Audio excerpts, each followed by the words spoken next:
Hello everyone, कैसे हैं दोस्तों। आप लोगों का हमारे यूट्यूब चैनल यस इडू वर्ल्ड में बहुत बहुत स्वागत है। दोस्तों, अगर आप टीचर भर्ती की तैयारी कर रहे हैं, शिक्षक बनना चाहते हैं, परमानेंट गवर्नमेंट जॉब चाहते हैं, तो दोस्तों आप लोगों के लिए बहुत अच्छी खबर है, बहुत अच्छी अपडेट है। 5,000 से भी ज्यादा पदों पर भर्ती है, परमानेंट गवर्नमेंट जॉब है। और दोस्तों इसमें सभी राज्य के अभ्यर्थी अप्लाई कर सकते हैं। आप कहीं के भी रहने वाले हैं, आप इसमें आवेदन कर सकते हैं। और दोस्तों इसमें एक और अच्छी बात यह है कि इसमें फीस भी आपको बहुत ज्यादा नहीं पे करनी है। मात्र 100 रुपीज फीस पे करना है, 100 रुपए फीस पे करना है। और कुछ कैटेगरी के कैंडिडेट को तो फीस ही नहीं पे करनी है। तो दोस्तों इससे अच्छा मौका आप लोगों को कहाँ मिलेगा, क्योंकि दोस्तों बहुत सारी भर्ती में बहुत ज्यादा फीस ली जाती है। जैसे अभी ईएमआरएस में दोस्तों भर्ती आई है, उसमें कितनी ज्यादा फीस ली जा रही है इसी तरह की पोस्ट के लिए। तो दोस्तों अगर आप टीचर की जॉब करना चाहते हैं तो इसमें आवेदन करने से ना चूकें।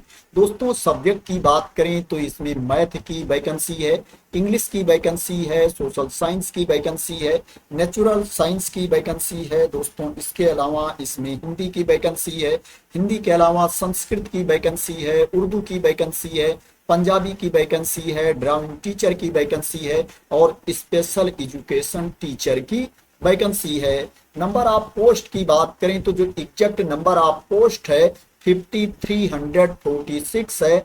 5,346 पद हैं जिनके लिए आवेदन मांगा गया है। दोस्तों बात करें ये भर्ती कहां पर आई है, तो दोस्तों ये भर्ती दिल्ली में आई है। और जो विज्ञापन जारी किया गया है DSSB के द्वारा विज्ञापन जारी किया गया है। Delhi subordinate services selection board के द्वारा ये एडवर्टाइजमेंट जारी किया गया है। बात करें इसके लिए आपके पास क्वालिफिकेशन क्या होना चाहिए, तो दोस्तों आपके पास ग्रेजुएशन की डिग्री होनी चाहिए, स्नातक की डिग्री आपके पास होनी चाहिए रिलेवेंट सब्जेक्ट में, और उसमें 50% मार्क्स होनी चाहिए, 50% अंक होने चाहिए। दोस्तों यहाँ पर जो सब्जेक्ट का कॉम्बिनेशन है वो भी काफी आसान है। दूसरे भर्ती के कंपैरिजन में जो दूसरे जगह वैकेंसी आती है उसके कंपैरिजन में यहाँ पर जो सब्जेक्ट का कॉम्बिनेशन है उसको आसान कर दिया गया है। आप जिस विषय की नौकरी करना चाहते हैं, जिस सब्जेक्ट की आप जॉब करना चाहते हैं, दोस्तों वो विषय आपने कम से कम 2 साल पढ़ रखा हो ग्रेजुएशन में। दोस्तों अगर आपके ग्रेजुएशन में 50% मार्क्स नहीं है, 50% अंक नहीं है, और दोस्तों आपके पास पीजी की डिग्री है, मास्टर की डिग्री है, और उसमें 50% मार्क्स हैं, 50% अंक हैं, तो भी आप आवेदन कर सकते हैं। दोस्तों यहाँ पर भी जो प्रतिशत मांगा गया है उसको भी आसान कर दिया गया है। चाहे ग्रेजुएशन में 50% हो या मास्टर में 50% हो, उसको मान लिया जाएगा, आप एलिजिबल माने जाएंगे। दोस्तों इसके साथ क्या है, आपके पास बीएड की डिग्री भी होनी चाहिए, बैचलर ऑफ एजुकेशन की डिग्री आपके पास होनी चाहिए, या आपके पास 3 साल का इंटीग्रेटेड बीएड एमएड होना चाहिए। अगर आपने 4 साल का इंटीग्रेटेड कोर्स कर रखा है बीएलएड का या बीएससी बीएड का या बीए बीएड का, तो अलग से बीएड की जरूरत नहीं है, बीएड एमएड की अलग से जरूरत नहीं है। आपको सीटेट भी क्वालिफाई होना चाहिए, सीटेट का पेपर 2 आपको पास होना चाहिए। एज लिमिट की बात करें तो 30 साल तक के कैंडिडेट इसमें अप्लाई कर सकते हैं। जो अपर एज लिमिट है 30 ईयर्स है, 30 साल से ज्यादा आपकी उम्र नहीं होनी चाहिए। जो छूट की क्राइटेरिया के अंतर्गत आते हैं उनको अपर एज लिमिट में छूट भी मिलेगी। अभी मैं आप लोगों को बता दूंगा कि किसको कितनी छूट मिलेगी अपर एज लिमिट में। सैलरी की बात करें तो इसमें सैलरी भी आपको काफी अच्छी मिल रही है। पे लेवल 7 के अकॉर्डिंग आपको इसमें सैलरी मिलेगी। जो इनिशियल बेसिक पे है 44,900 रुपए है, 44,900 रुपीज इनिशियल बेसिक पे है। इसमें अदर अलाउंसेस भी मिलेंगे, अदर भत्ते भी मिलेंगे। तो दोस्तों लगभग जो आपकी सैलरी हो जाएगी 65,000 रुपए से ज्यादा ही आपको इसमें सैलरी मिलेगी। 65,000 रुपीज प्लस इसमें आपको सैलरी दी जाएगी। दोस्तों मैं बता देता हूं किसको कितनी छूट मिलेगी अपर एज लिमिट में। दोस्तों जो एससी कैटेगरी के कैंडिडेट हैं, एसटी कैटेगरी के कैंडिडेट हैं, उनको अपर एज लिमिट में 5 साल की छूट मिलेगी। और जो ओबीसी कैटेगरी के कैंडिडेट हैं उनको अपर एज लिमिट में 3 साल की छूट मिलेगी। और जो पीडब्ल्यूबीडी कैटेगरी के कैंडिडेट हैं, अनरिजर्व कैटेगरी में आते हैं, ईडब्ल्यूएस कैटेगरी में आते हैं, उनको अपर एज लिमिट में 10 साल की छूट मिलेगी। पीडब्ल्यूबीडी एससी एसटी कैटेगरी के कैंडिडेट को अपर एज लिमिट में 15 साल की छूट मिलेगी।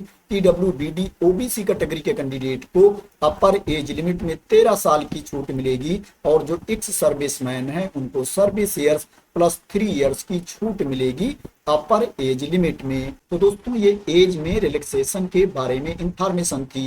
दोस्तों जो कैंडिडेट सोशल साइंस के लिए अप्लाई करना चाहते हैं उनको मैं बता देता हूं कि ग्रेजुएशन में उनके कौन कौन से विषय होने चाहिए। सब्जेक्ट के लिए दोस्तों यहाँ पर बताया गया है कि अगर आप टीजीटी सोशल साइंस के लिए अप्लाई करना चाहते हैं तो हिस्ट्री या पॉलिटिकल साइंस या geography, economics, sociology, business studies, statistic में से एक विषय आपने पढ़ रखा हो। दोस्तों यहाँ पर क्लियर मेंशन किया गया है।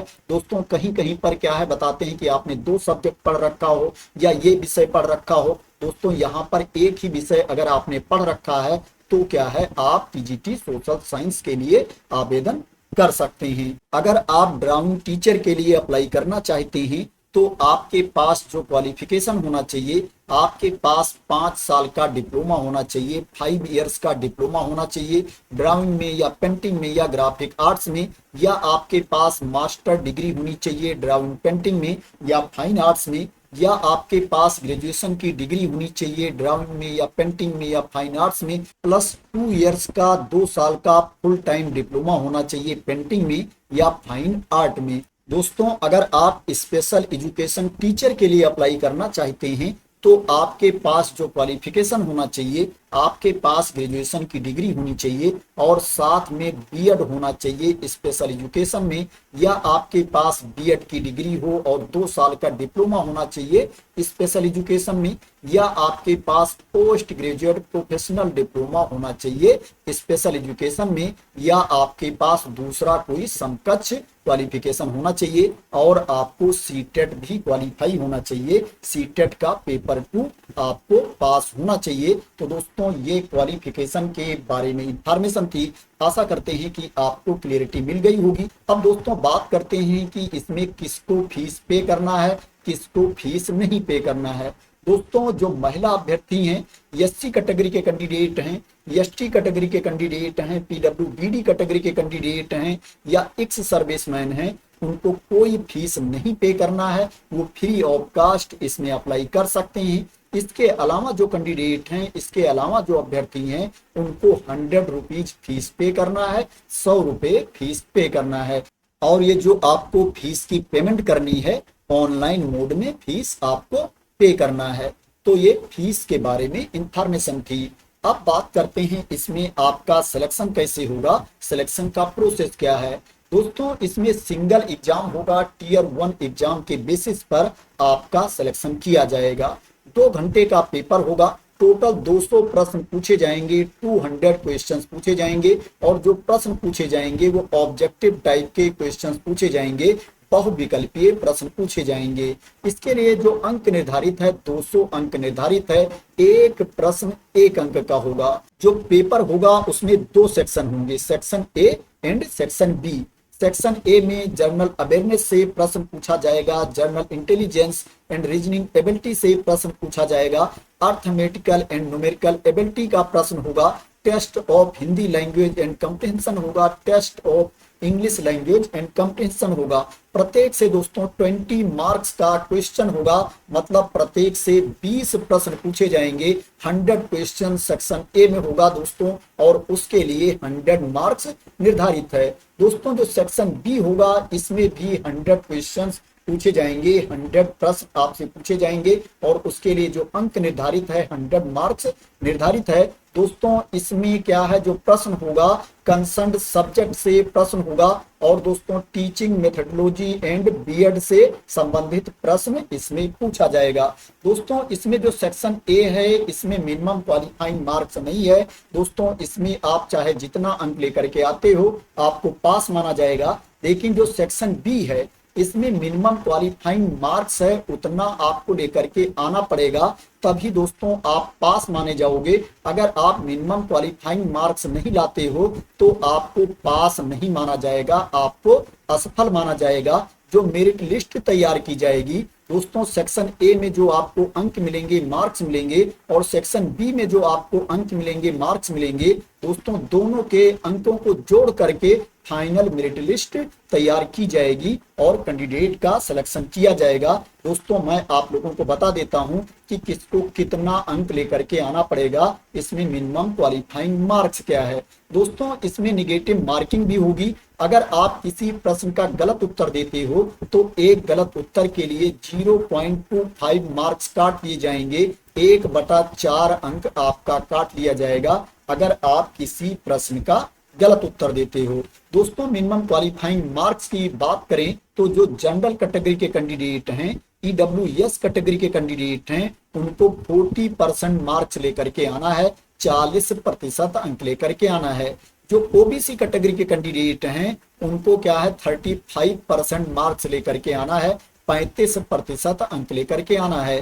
जो एससी कैटेगरी के कैंडिडेट हैं, एसटी कैटेगरी के कैंडिडेट हैं, पीडब्ल्यूबीडी कैटेगरी के कैंडिडेट हैं, उनको 30% मार्क्स लेकर के आना है, 30% अंक लेकर के आना है। और जो एक्स सर्विसमैन है उनको 5% का 5% का रिलैक्सेशन दिया जाएगा उनकी कैटेगरी में, लेकिन उनके लिए भी जो मिनिमम क्वालिफाइंग मार्क्स है 30% से कम उनको लेकर के नहीं आना है, कैटेगरी वाइज उनको 5% की छूट दी जाएगी। दोस्तों ओबीसी कैटेगरी के कैंडिडेट के लिए एक बहुत ही इंपॉर्टेंट इंफॉर्मेशन है। दोस्तों जो दिल्ली के कैंडिडेट हैं ओबीसी कैटेगरी के, उनको ही रिलैक्सेशन दिया जाएगा, उनको ही छूट दी जाएगी।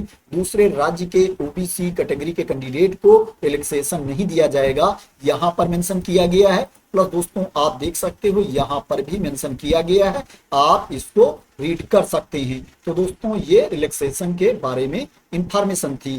अब दोस्तों बात करते हैं इसमें एप्लीकेशन की लास्ट डेट क्या है, आप कब तक अप्लाई कर सकते हैं। तो दोस्तों इसमें जो एप्लीकेशन की लास्ट डेट है 7 नवंबर 2025 है। 7 नवंबर 2025 तक आप इसमें ऑनलाइन मोड में अप्लाई कर सकते हैं।